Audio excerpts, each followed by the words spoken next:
Okay, but I'm going to get John to find now the skill that we learned yesterday.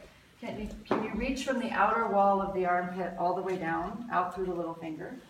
And then can you simultaneously bring some up here? So that was a little too much. Do you see how he rotated in? Right? So find balance a little bit with, there you go.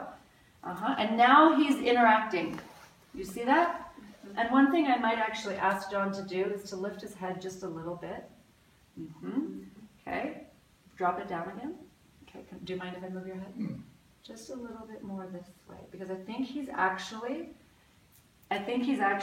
dropping his head, and his head is hanging off of here. Does that make sense? So maybe even reach the crown of your head into, there we go.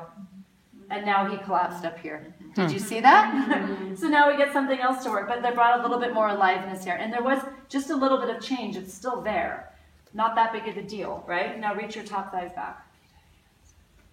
Oh, you dropped down. Did you feel how you collapsed even more from that? So now you really have to kind of find this interaction. So now he's yielding. Do you see that? Now he's aware that the moment I have him do something, he drops down here. So I'm just asking him to kind of interact, right? And he can actually lift here a little bit more too. Yeah. Nope, don't rotate. So he wants to rotate. Don't rotate. Can you actually push straight up without rotating your shoulders? You see that just affects his whole body. And guess what? He can only do what he can do. Right. So I can't actually make him, I'm just trying to give him some feedback. Try that again. Do you see his arms working now? Now you're trembling. Now there's work, right? Okay?